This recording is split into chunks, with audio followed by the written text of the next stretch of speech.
Ah, shit, man. What's up with y'all, man? How you doing, man? Welcome back to another vid. Welcome back to another podcast, man. I'm in between classes right now. Just thought I'd shoot a quick vid, man. And honestly, like, just giving y'all the vision of what I want this podcast to be. And I know, like, not even just a vision, like, just use this as, like, my platform to share my story. You know what I'm saying? Because I feel like people know of me, people see me around a lot, but they don't actually like know me, know my story or anything like that. So, hey, fuck it, here we go. Just starting off. Start off with probably the toughest time of my life was probably like my freshman year of high school. I was playing basketball, had friends and everything like that, but that was the prime time for my parents' divorce. And growing up, you know, for my mom, I'm the oldest, and for my dad, I'm his second oldest. You know what I'm saying? I have an older brother, and I have 3 younger brothers. Growing up and, being in a 2-parent household, you don't really understand how important that is, or at least I didn't. I didn't understand how important that was until it was gone. Growing up, you have that stability. You have the mom who's a nurturer, and then you got the dad who's a nurturer too. But he's there for the discipline, and because we're all boys, it's his job to teach us how to be men. So there's the discipline factor in that, and the compassion too. My dad's not no asshole. You know what I'm saying? So when I think they said that they was getting a divorce like the beginning of my 8th grade year, but the reason why freshman year was the toughest was because now it's high school is, how do I say this? Because I feel like your experience is going to be different, but I feel like the main thing, I feel like a lot of people just be worried about the acceptance, from their peers. You know what I'm saying? Like, with this time that I was going through, I was battling who I was and the person that I wanted to be, if that makes sense. So basically, like, in class, like, I was pretty much the class clown. Like, everybody always expected me to say some funny shit or make a laugh, make a joke. You know what I'm saying? But then the consequence that I'd have to deal with, getting in trouble in class, the bad grades and everything like that, I'd have to deal with that.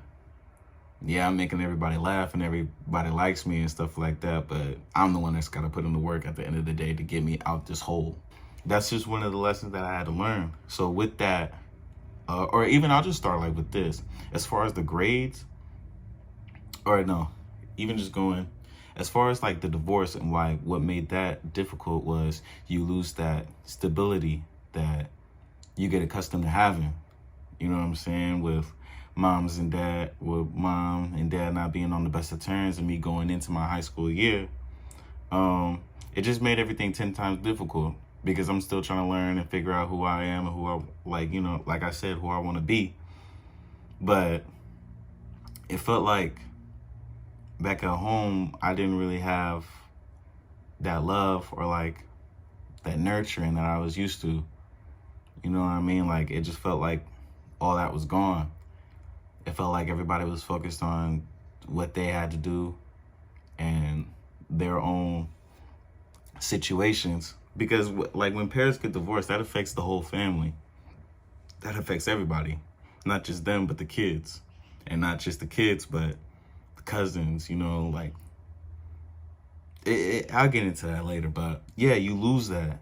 So now what was making it difficult for me was, well, damn, like, I'm not back at home. I don't really have nobody who's nurturing or like trying to understand me or trying to help me become the person who I want to be.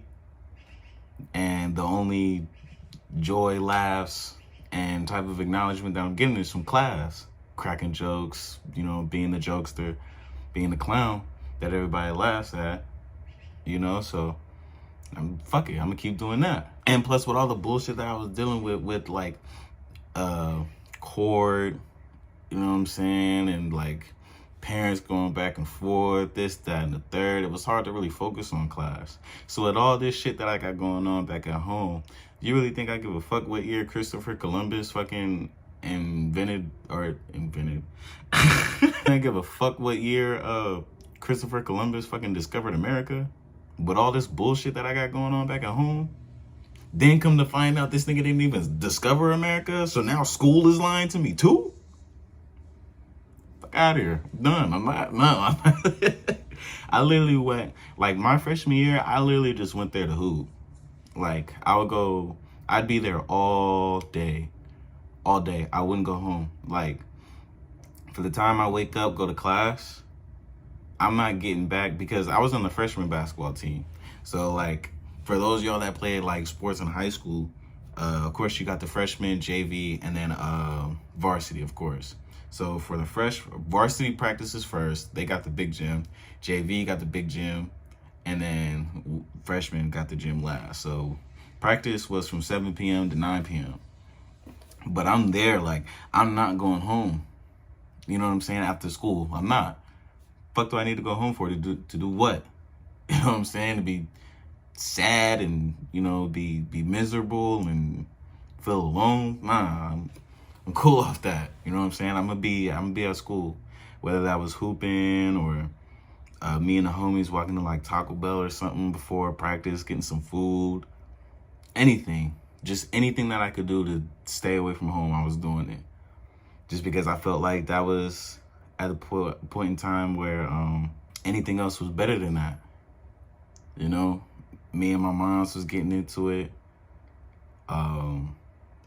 And looking back on it, there's a lot of things that I could have did better, of course. And for me, being my mom's oldest and the separation, the role and the expectations that she needed me to do, I wasn't ready for at that time. I didn't understand the magnitude of the situation, if that makes sense. So being the oldest and, you know, our parents divorcing and not having a dad in the household, that responsibility then falls on me. Not like teaching my little brothers how to become men and everything like that. That's not my job, but the provider. You know, if moms don't need help, if moms don't got it and she need help, I took that upon myself. I gotta help her. You know what I mean? Like, but that was something that I learned later on, like down the line. At that time, I wasn't ready for it. So I was running away from it. You know what I mean? Running away from the responsibilities, running away from everything that I had to handle because I was so young. I was 14 at this time. I can't, you know what I'm saying? Like, I'm just trying to go to school, that's it. Like I've been doing, because I started playing basketball like 3rd, 4th grade. And every year, like, it was just school, hoop. That's really all I had to worry about. Hooping was really like, it saved my life, man, from a lot of stuff. A lot of things that I could have got into, a lot of things that, like, from being outside and hanging with people around the neighborhood, basketball saved me. Just wanted to say, I don't even know what to say no more. But nah, man, I'll get into more of that soon. More videos coming for sure. Just really trying to plan and really form out how I want to explain my story and what's the best way to really do it. I think what's really kind of holding me back is me explaining my story and not knowing how people are going to feel about it. Not like to the people that don't know me, you can't really trip off that. Like, people are going to have their opinions regardless. But I'm just saying, like, the people that are closest to me. You know, I don't want to explain my story and explain how I feel and then unpacking events and traumas that I dealt with. I just don't want people feeling some type of way or feeling like, I just don't want people to, you know, be mad at me for explaining my side and explaining how I feel and how I dealt with it. Because at the same time, I feel like with my story, that even if it helps one person, you know, that's somebody needed that. You know, There's other people that go through it, and there's other people that probably don't know how to deal with the trauma. And, you know, I've been told, like, the way I carry myself and the way I walk around, like, it's, like, looks easy. But it's really not, bro. It's really not. So, yeah, I'm just trying to share my story, and hopefully somebody learns from it and gets inspired to create their own lane, doing something that, you know, take care of their family, and they could leave a legacy to where they be remembered. I'm shaking the table so much, goddamn. But yeah, that's pretty much that. You know what I'm saying? More videos coming soon. Appreciate y'all. I think I might take a little nappy nap before this class. But then if I take a nap, I'm probably not gonna go. Stay in school, kids. I'm out of here.